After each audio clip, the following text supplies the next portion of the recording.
할렐루야. 할렐루야. 명절 잘 보내고 계신가요? 예, 여러분 맛있는 거 많이 먹고 행복하시죠? 네, 내일까지 이제 잘 쉬시고 여러분 화요일에 우리 어디 갑니까? 예, 여러분 제가 오늘 입고 나온 옷이 뭘까요? 예, 예뻐요. 많이 예뻐요. 예, 제가 입어서 그렇습니다. 죄송합니다. 여러분 아마 대한민국의 수련회 티를 42,000원짜리 주는 교회는 우리 교회밖에 없을 거예요. 아 진짜 42,000원짜리예요, 여러분. 예. 자 가야 돼, 안 가야 돼요? 7만 원 내고 42,000원의 티셔츠를 주고 나니까 얼마 남아요? 예, 계산을 못 하시네. 28,000원. 여기 28,000원에 요즘 수련회를 가게 생겼어요, 여러분. 가야 되겠어요, 안 가야 되겠어요? 예, 신청 안 하신 분들 오늘 꼭 신청해 주시고요. 우리 옆에 있는 분들과 한번 이렇게 따뜻하게 한번 인사 나눴으면 좋겠습니다. 뭐라고 인사할까요? 새해 축복 많이 받아 이렇게 한번 인사하겠습니다. 네, 감사합니다.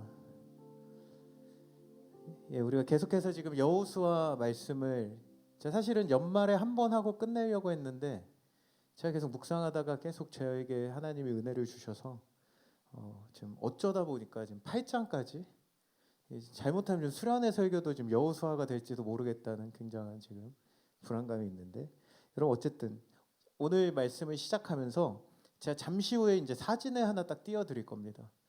그 사진에는 굉장히 많은 단어들이 적혀 있을 거예요. 여러분 이 사진을 딱 보자마자 여러분이 해야 될 것은 뭐냐면 고민도 하지 말고 생각도 하지 말고 저게 뭐지라는 어떤 1초의 틈도 탈 시간이 없이 여러분들은 빠르게 내 눈에 딱 들어오는 단어 10개를 한번 골라보시면 됩니다.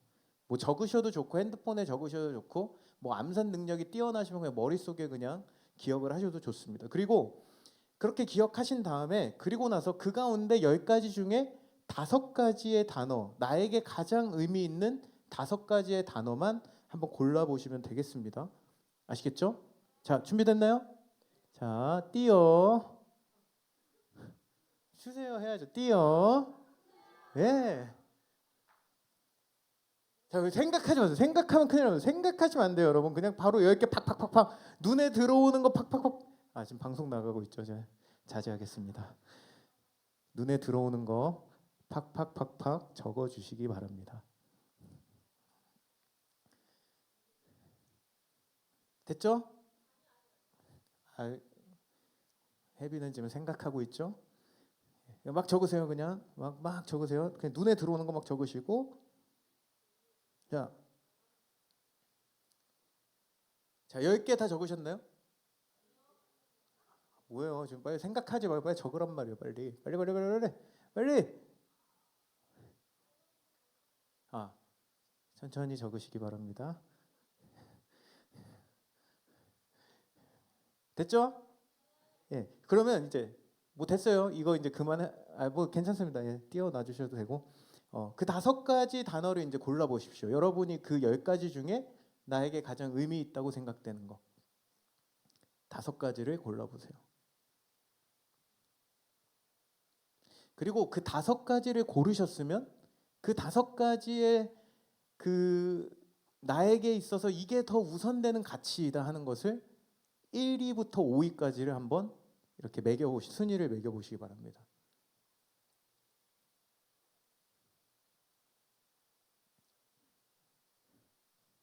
예, 지금 현이는 뭐 맛있는 거 먹고 있고 끝나고 저도 주세요.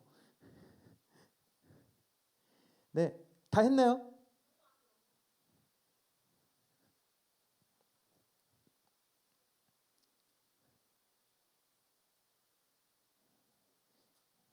천천히 하면 늦게 끝나는데 다 했나요? 자, 그러면 보세요, 여러분. 지금 적은 그 1위부터 5위까지의 그 나열된 그 순서가 내가 추구하는 가치관의 목록이라고 말을 하더라고요. 자, 우리 금준이 1위부터 한번 큰 목소리로 한번 외쳐주시길 부탁드리겠습니다. 겸손? 여러분 야유를 퍼부어 주시기 바랍니다. 두 번째 사랑. 오 진짜 야유를 해야 될 것 같은데요. 세 번째 어? 금준이 친구 누구예요? 친구 없어요? 근데 우정을 선택해요? 자, 네 번째는 생각을 많이 하고 하셨네요. 예, 그 5번 드러나 봅시다. 뭐 열심히 사세요.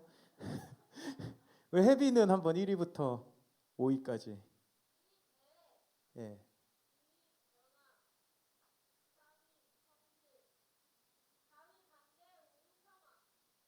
그렇게 사시고요. 한 명만 더 해볼게요. 우리 나 한번 해보고 싶다. 오 이나 일어나서 큰 목소리로 한 번만 해주실래요? 예, 박수 한번 쳐주시기 바랍니다. 예. 우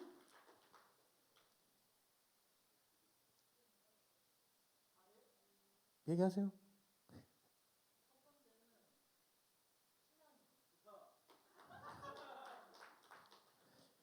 우리 수련회 안 가도 될 것 같은데요? 다들 너무 은혜로워. 예, 한번 두 번째.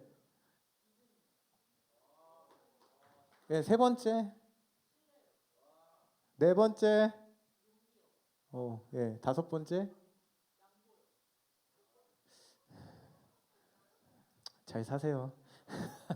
예, 감사드립니다. 감사드립니다. 저는 어쨌든 여러분 이거 지금 해보니까 어떤 생각이 듭니까?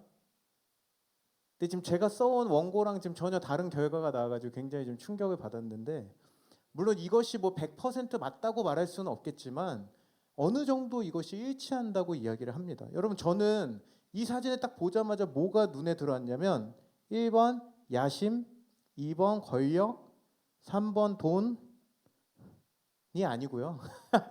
농담 한번 해본 거고요. 저는 이걸 보면서 기쁨, 창조, 포용, 사랑, 자율이 제일 먼저 눈에 딱 들어왔거든요. 야유하셔도 됩니다. 근데 순위로 나열하면 1번 사랑, 2번 포용, 3번 기쁨, 4번 창조, 5번 자율. 이 순서대로 매겨지더라고요. 저 이런 사람입니다, 여러분. 사랑이 넘치고 지금 콧방귀를 끼시는데 어쨌든 그렇습니다. 할렐루야. 네, 여러분, 우리 인생에 무엇이 우선되는 가치인가? 이것은 우리 인생의 행보를 결정하게 된다는 겁니다. 여러분 미국의 굉장히 유명한 투자자로 유명한 워렌 버핏을 여러분 다 들어보셨죠? 이 사람이 제가 깜짝 놀랐어요. 그 기사에다 그냥 워렌 버핏 이렇게 쳤는데 이 사람하고 점심 식사를 하는데 작년에 낙찰된 그 점심 식사 가격이 얼마인지 아십니까, 여러분? 누구예요? 너무 싼데요? 작년에 무려 246억에 그와의 점심이 성사되었다고 이야기를 합니다.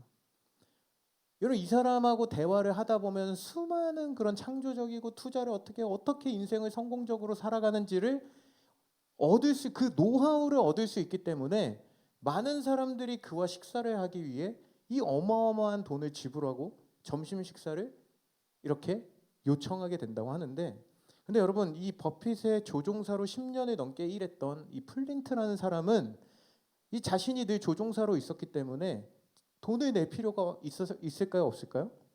돈을 낼 필요가 없이 점심을 어렵지 않게 함께 하면서 대화를 나눌 수 있었는데 여러분 이 대화 가운데 자신의 인생의 목표에 대해 이야기를 하게 되는데 그때 그에게 이야기해 준 것이 무엇이냐면 일생 동안 이루고 싶은 목표를 25가지를 작성하고 가장 중요한 5가지 목표에 동그라미를 치라는 거예요. 그리고 나머지 20가지의 목표는 어떻게 하라고 하냐면 어떠한 관심도 노력도 기울이지 말라고 이야기를 했다고 합니다. 그래야 진짜 중요한 자기의 우선순위의 목표를 달성할 수 있다고 말을 하고 있는데요. 여러분 오늘 우리가 읽은 이 말씀에 보면은 여호수아란 이 사람 여호수아가 지난 이제 시간 동안 경험했던 이 아이성 전투를 겪으면서 잠시 동안 그 하나님보다 자신의 뜻과 자신의 생각을 의지하고 자신의 생각이 우선순위가 되어 있었던 그가 비로소 진정한 우선 가치가 바르게 세워지고 있는 것을 우리에게 보여주고 있는 내용인데요. 여러분, 오늘 본문의 말씀은 축구 경기로 따지면 하프타임, 전반전이 끝난 다음에 하프타임과 같은 위치라고 할 수 있습니다. 지금까지 우리가 이제 계속해서 이 여호수아서의 말씀을 이제 살펴보고 있는데, 지난 시간을 돌아보면 어떤 일들이 일어났습니까? 1장에 이제 모세가 죽고 여호수아가 이스라엘의 지도자의 자리에 오르게 돼요. 그리고 우여곡절 끝에 요단강을 건너 6장에서 강력했던 여리고성을 마주했지만 하나님의 인도하심으로 어떻게 되죠? 큰 승리를 거두게 됩니다. 그리고 나서 마주했던 7장의 아이성 전투에서는 어떻게 돼요, 여러분? 큰 실패를 겪게 되는데, 하나님은 다시금 여호수아와 이스라엘을 회복시키셔서 이 아이성 재전투에서 다시금 승리를 거두게 하셨다는 거예요. 오늘 본문은 바로 이러한 8장까지의 스토리의 마지막을 마무리하고 있는, 그리고 그 다음을 준비하며 찾아오고 있는 그 시점에서의 내용을 우리에게 보여주고 있는 본문입니다. 여러분, 오늘 본문 8장 30절을 우리 같이 한번 한 목소리로 다시 한번 읽어보도록 하겠습니다. 시작. 여호와를 위하여 에발산에. 여러분, 오늘 말씀이 지금 뭐라고 시작하고 있습니까? 그때에라는 단어로 오늘 본문이 시작을 하고 있어요. 여러분, 근데 그때에라고 하는데 오늘 본문 앞절을 이제 쭉 살펴보다 보면은 그렇게 앞절하고 이어지는 듯한 느낌이 나지 않는 그런 이상한 느낌적인 느낌이 나거든요. 근데 이것이 왜 여기서 그때가 쓰였나 보니까, 이것은 성경이 여기서 이 그때란 단어를 강조함으로써 아이성 전투 직후의 여호수아의 행동이 어디로 향하고 있는지를 우리에게 주목하도록 하는 역할을 해주고 있는 단어라는 겁니다. 여러분, 보통 큰 승리를 거둔 이후에는 무엇을 해야 됩니까?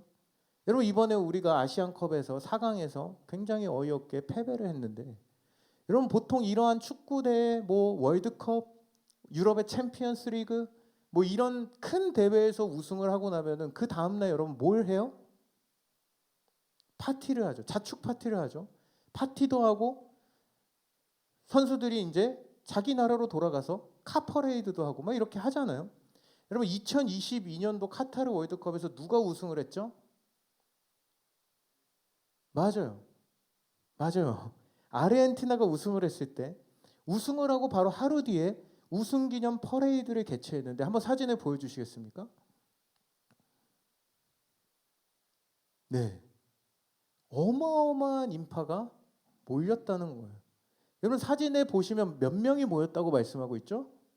400만 명의 사람들이 이곳에 몰려들었대요. 그래서 실제로 이때 저도 뉴스를 보는데 너무 많이 몰려서 막 정말 아찔한, 막 차가, 선수단 버스가 다리 밑으로 지나가는데 막 거기 매달려 있던 사람들이 막 떨어지기도 하고 엄청 위험한 상황들이 펼쳐져서 즉각 이제 이 퍼레이드를 중단하기도 했었는데, 여러분, 세계에서 가장 권위 있는 데에서 월드컵에서, 그것도 여러분, 이 아르헨티나의 상징과 같은 선수가 누구죠?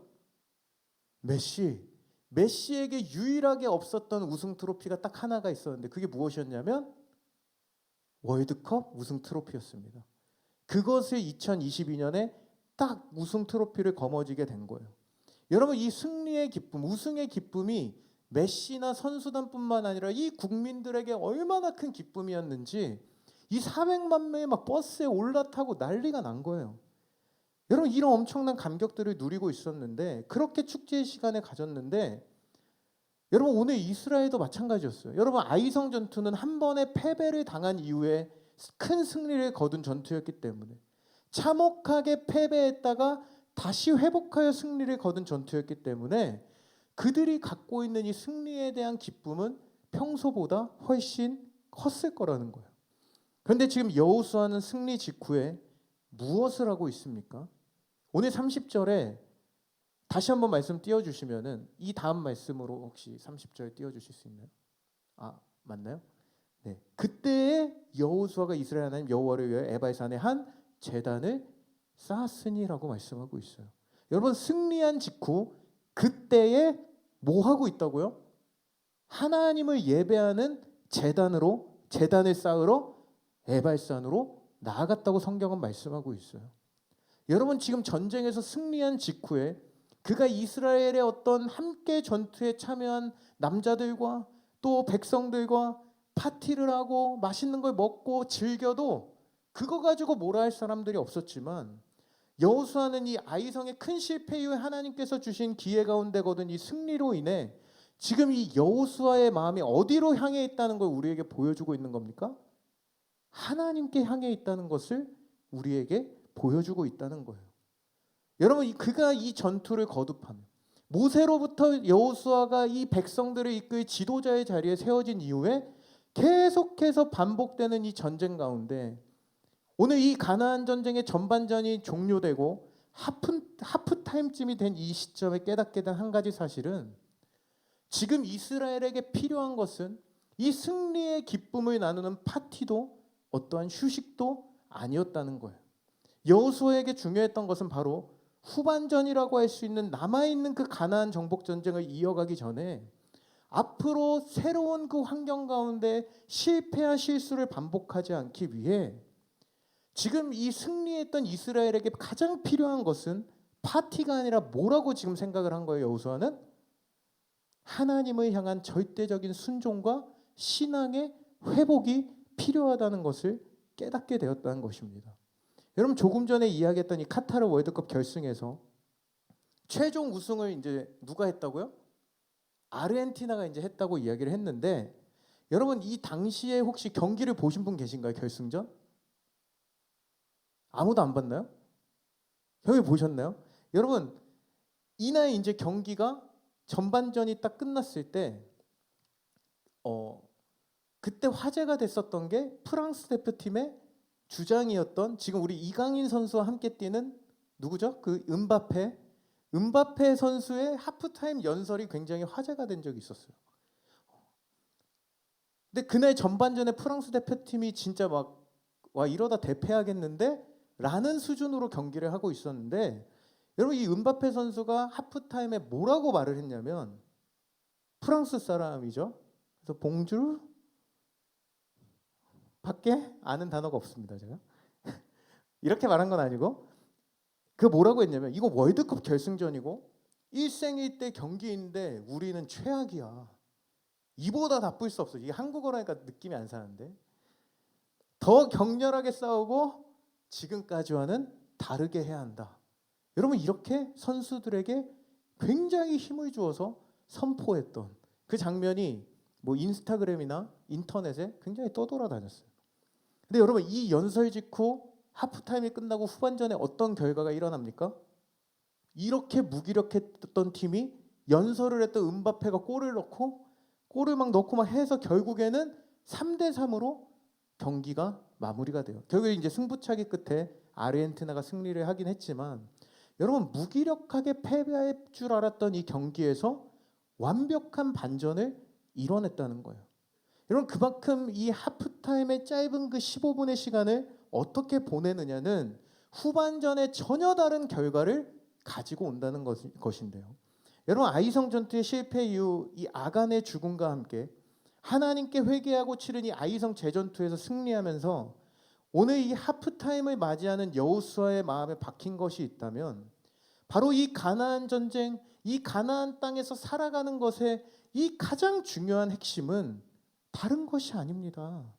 바로 하나님을 찾는 것이었고 여러분 비로소 여호수아의 마음의 그 중심에 하나님이 최우선의 가치로 자리하게 되었던 것인데요.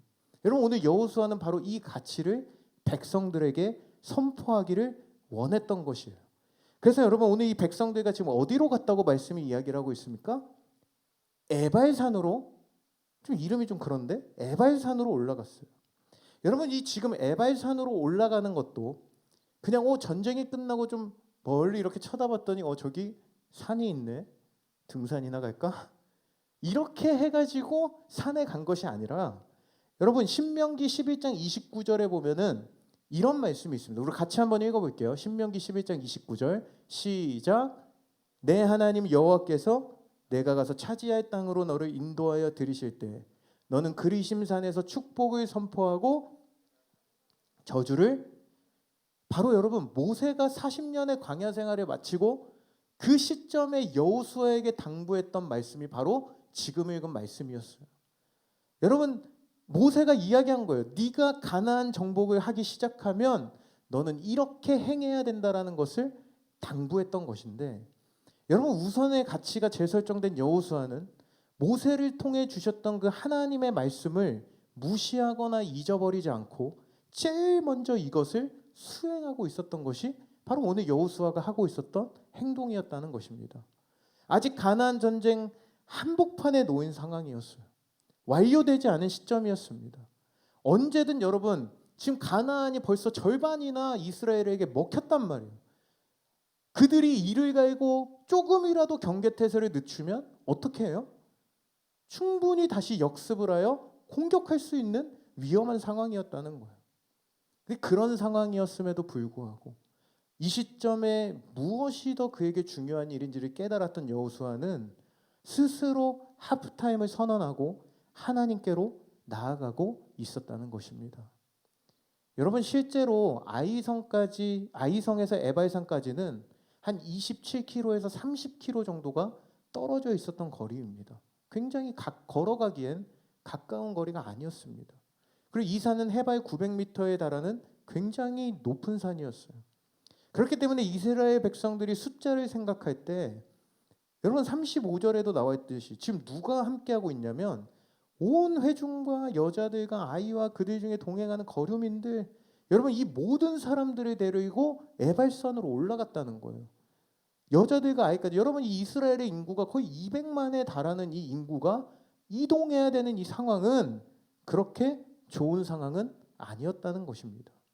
조금 전에도 이야기했듯이 이 중부지방을 장악당한 가나안이 언제든 다시 돌진해 올지 모르는 상황임에도 하나님을 최우선의 가치에 두었던 이 여호수아는 하나님을 찾고 하나님을 예배하기 위한 민족의 대이동을 지시하고 함께 에발산으로 올라 나아갔던 것인데요.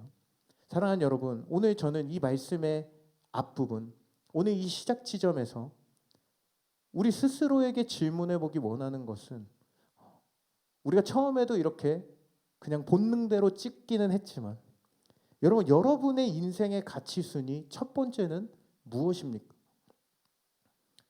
어떤 사람들에게는 남부럽지 않게 살아가는 것, 떵떵거리면서 살아가는 것, 좋은 집 좋은 차에서 살아보고 그것들을 소유해 보는 것이 최우선의 가치일 수도 있고, 또 어떤 사람들에게 물어보면 전 별로 관심 없는데 뭔 가치예요, 그냥 될 대로 사는 거지, 뭐 이렇게 이야기하는 사람들도 있죠. 적당히 그냥 행복하게 사는 게 뭐 최우선의 가치라고 할 수 있지만, 여러분 저는 오늘 이 말씀을 통해서 이 자리에 모여있는 저와 여러분 모두의 인생 가치 1순위의 자리에 저는 하나님과의 이 관계가 자리하기를 간절히 소망합니다. 하나님과 관계, 그리고 그것을 위한 이 예배가 여러분의 마음의 중심 최고의 가치가 되기를 주님의 이름으로 축원합니다. 여러분 우리가 그래서 내일 모레 이제 어디로 가죠? 우리가 이제 1월과 2월을 지나면서 우리의 삶도 돌아보고 우리의 신앙도 점검하고 회복하기 위해 이제 수련회를 떠나게 되는데, 여러분 저는 놀러 가는 자리에는 여러분에게 같이 가자는 얘기 잘 안 합니다. 왜 그럴까요? 여러분이 많이 안 와야 제가 맛있는 걸 더 많이 먹을 수가 있거든요. 굉장히 어이없다고 지금. 맞잖아요? 여러분이 많이 안 와. MT를 갔어. 임원 MT를 갔는데 많이 먹는 사람이 안 와야 제가 많이 먹을 거 아니에요. 근데 어쨌든 여러분 수련회는 어떤 시간이에요? 뭐 맛있는 거 많이 먹지만 우리가 하나님과의 이 관계를 점검하고 그 수련회를 통해 어떤 사람들에게는 인생의 새로운 문이 열리게 되고 어떤 사람들에게는 인생의 터닝 포인트를 가져올 수 있는 시간이 수련회라는 거예요. 여러분 특별히 우리 청년함대 공동체가 하나님을 예배하는 이 예배 공동체로 다시 세움의 첫 시작을 이번 수련회로 잡고 기획을 하게 되었습니다. 여러분 이 함께 마음을 모아서 새롭게 시작하는 이 시간이 굉장히 중요하다고 할 수 있는데, 여러분 저는 오늘 여러분 늦지 않았습니다. 오늘까지 2차 얼리버드 되죠? 네, 오늘까지 여러분 신청을 하시면 42,000원짜리 티셔츠를 여전히 드리기 때문에 오늘까지 여러분 함께 신청해 주시고 함께 할 수 있는 여러분이 됐으면 좋겠습니다. 할렐루야. 여러분 우리 인생에 하나님이 우선되지 않은 성공과 하나님이 우선되지 않은 인생의 모든 결정은 하나님이 다스리시는 이 세상에서 절대로 가장 위대한 성공이 될 수 없다는 사실을 저는 여러분 모두가 기억하기를 바라는데요. 여러분 우리 옆에 있는 사람들에게 한번 바라보세요. 이렇게 한번 고백했으면 좋겠습니다. 제 말에 따라하세요. 좋은 말로 할 때 수련회 가자. 자, 아멘. 할렐루야. 자, 여러분 그렇다면 이제 우리가 살펴볼 것은 그렇다면 왜 오늘 하나님은 모세를 통해 그리고 여호수아에게 에발산으로 가라고 말씀하셨을까? 저는 오늘 이 부분을 여러분과 함께 간단히 살펴보고 오늘 말씀을 마무리하려고 하는데 무엇보다 여러분 이 에발산이라는 이 산이 자리하고 있었던 지역이 어디였냐면 세겜이라는 지역이었습니다. 여러분 잘 기억하셔야 돼요. 여러분 근데 이 이스라엘 백성들에게 이 세겜이라는 땅이 가지고 있는 의미가 무엇이었냐면 이제 성경을 조금 살펴볼게요. 창세기 12장 5절에 보면 이렇게 말씀하고 있습니다. 우리 같이 한번 읽어볼게요. 시작. 아브라함이 그의 아내 사레와 조카 롯과 하란에서 모든 소유와 얻은 사람들을 이끌고 가나안 땅으로 가려고 떠나서 여러분 아브라함이 마침내 가나안 땅에 들어갔다고 말하는 이 표현은 그냥 가나안에 휙 하고 들어간 것이 아니라 수도 없이 많은 일들과 방황의 시간을 거쳐서 마침내 그 땅에 들어갔다는 것을 나타내고 있는데요. 여러분 하나님께서 이 아브라함에게 찾아오셔서 말씀하신 것이 무엇이었습니까? 창세기 12장에 보면 뭘 하라고 아브라함에게 말씀하죠? 본토 친척 아비집이었던 갈대아 우르를 떠나 내가 지시할 땅으로 가라는 것이 하나님의 명령이었습니다. 근데 여러분 그가 가나안으로 가는 이 여정 중에 자기가 생각할 때 그래도 먹고 살려면 뭐가 필요합니까? 여러분 보통 도시가 발달할 때 어떤 곳을 중심으로 도시가 발달하는지 아십니까? 공부 열심히 했네요. 강가를 중심으로 도시가 발달하는 거예요. 여러분 실제로 이때 당시에도 그 강가가 발달되어 있었던 그 지점, 여러분 이 물이 필요하고 강이 인접한 지역에 보통 그때 당시에도 도시들이 발달을 했기 때문에 아브라함은 그것에 그 조건이 충족된다고 여겨졌던 하란이라는 땅에 정착을 하고 머물게 됐다는 거예요.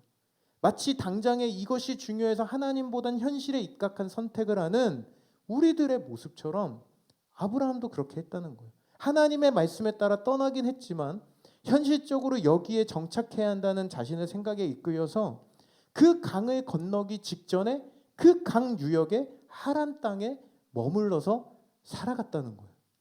근데 거기서 머뭇거리던 아브라함은 자신의 아버지의 죽음을 기점으로, 아버지의 이름의 뜻이 뭐였냐면 지연시키다, 지체시키다라는 뜻이었어요. 그래서 아버지가 계실 동안 이것이 지연되다가 아버지가 돌아가시면서 하나님의 약속을 다시 한번 기억하게 됩니다. 그리고 그때 더 이상 지체하지 않고 아브라함은 강을 건너 가나안 땅으로 들어가게 하셨는데 그렇게 들어가서 처음 마주했던 땅이 어디였냐면 창세기 12장 6절에 보니까 어디라고 말씀하고 있습니까? 창세기 12장 6절 세겜 땅이었다는 거예요. 근데 이 세겜 땅에서 무엇을 했냐면 7절에 보니까 맨 마지막에 뭐라고 합니까? 제단을 쌓습니다. 뭘 한 거예요, 여러분? 하나님을 예배한 거예요. 또 한 곳을 더 살펴보면 창세기 33장 18절에 보면은 세겜 성읍에 이르러 그 성읍 앞에 장막을 치고 20절에 보니까 뭐 했다고요? 거기서 제단을.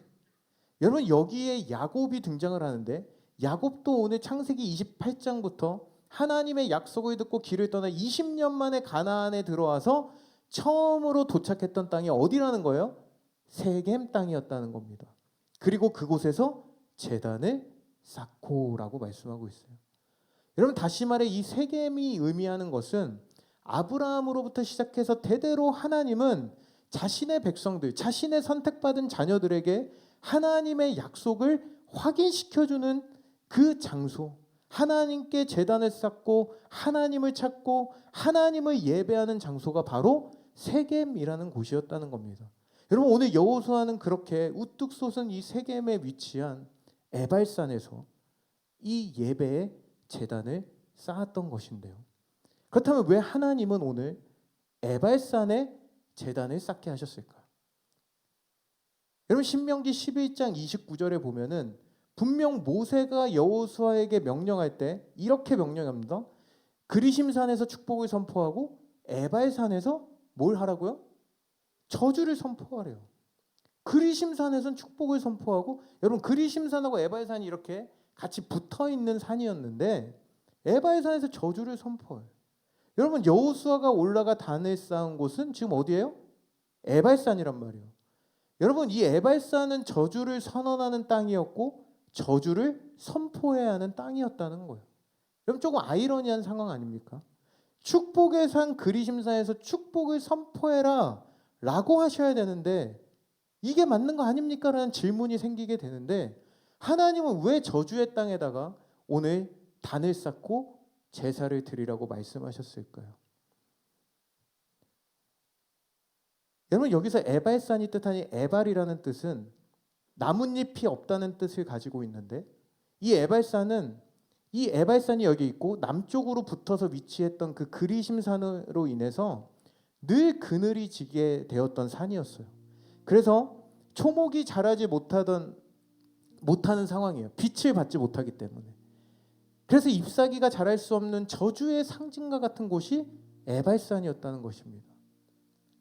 여러분, 지금 축복의 장소가 아닌 저주의 장소에 제단을 쌓고 너희가 예배하라고 하는 하나님의 명령 안에는 무슨 의미가 담겨 있는 것일까요?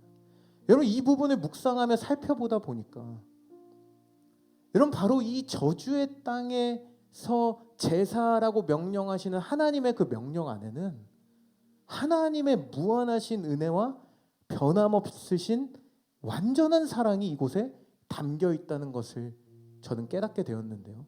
여러분, 31절에 이 제단을, 오늘 이 예배의 제단을 어떻게 만들라고 말씀하고 있습니까? 새 연장으로 다듬지 아니한 새 돌로 만들어라. 여러분, 다듬지 아니한 새 돌로 제단을 만들라고 명령하십니다.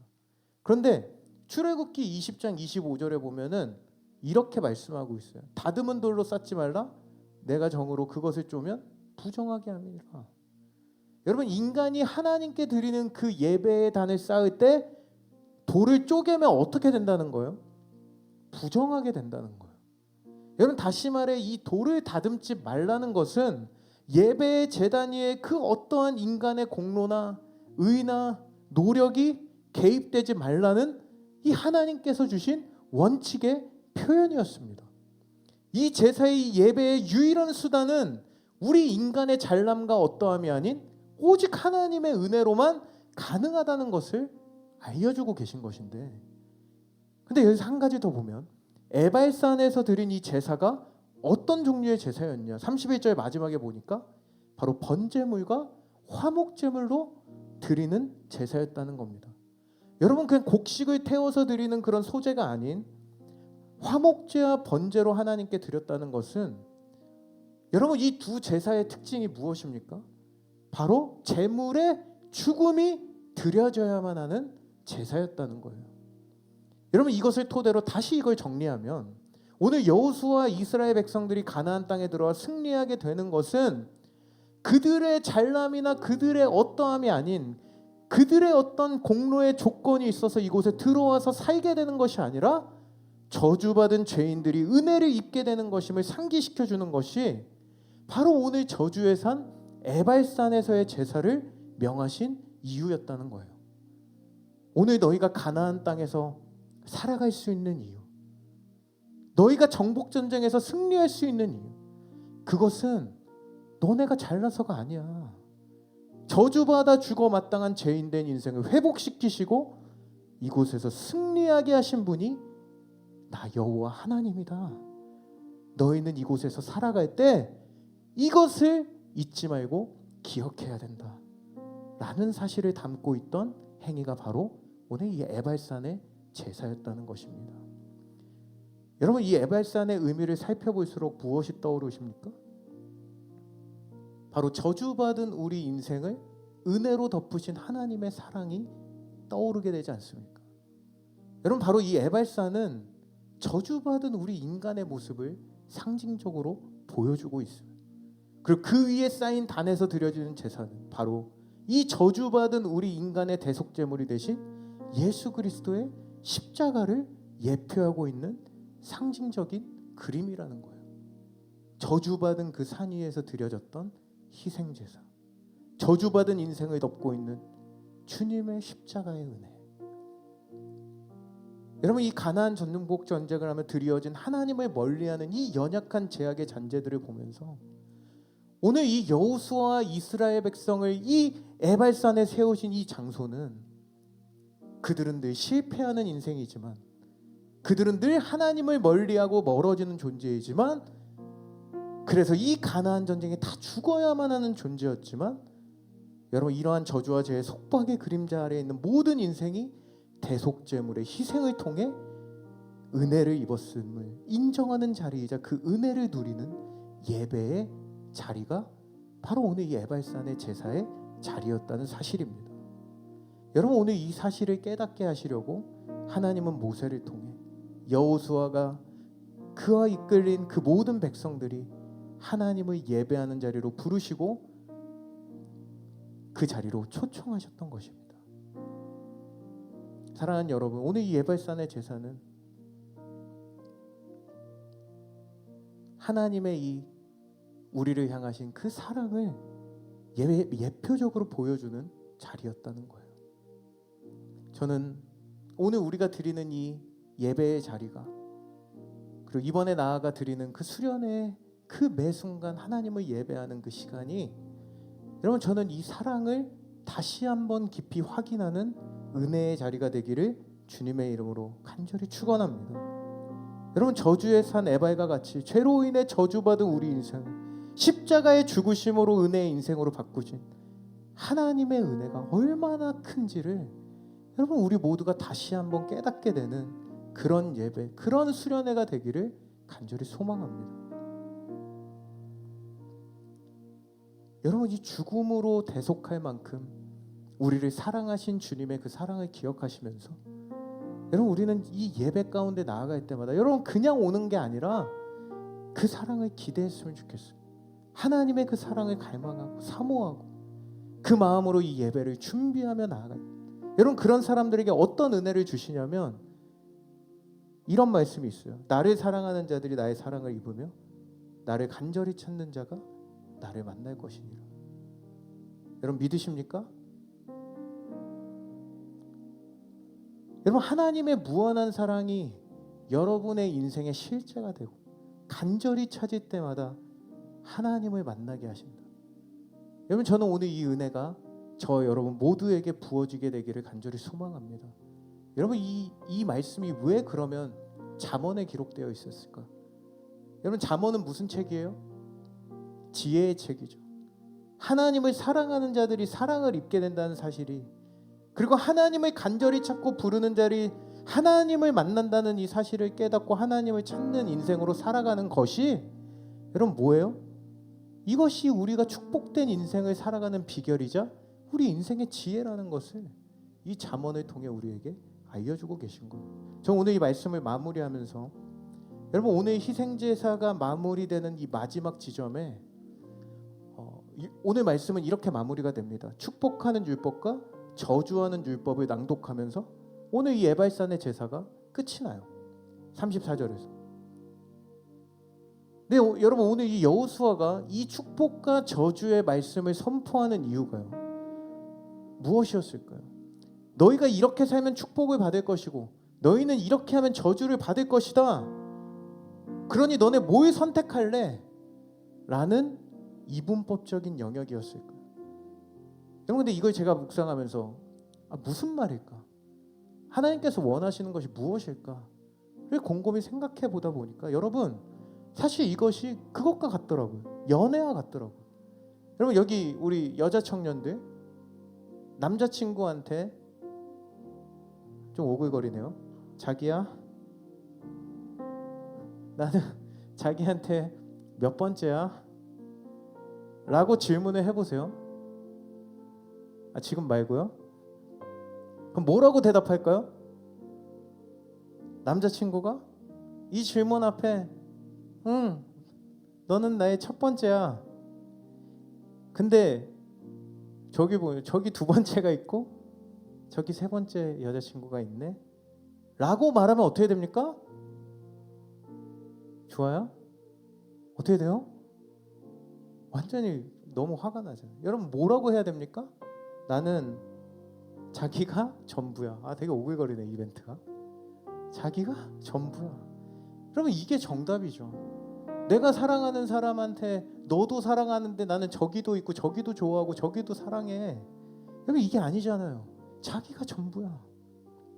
여러분 마찬가지로 하나님은 우리에게 이 축복과 저주의 말씀을 주신 이유는 너희가 이거 선택해라. 또 이렇게 할래 저렇게 할래 어떤 이러한 질문이 아니었다는 거예요.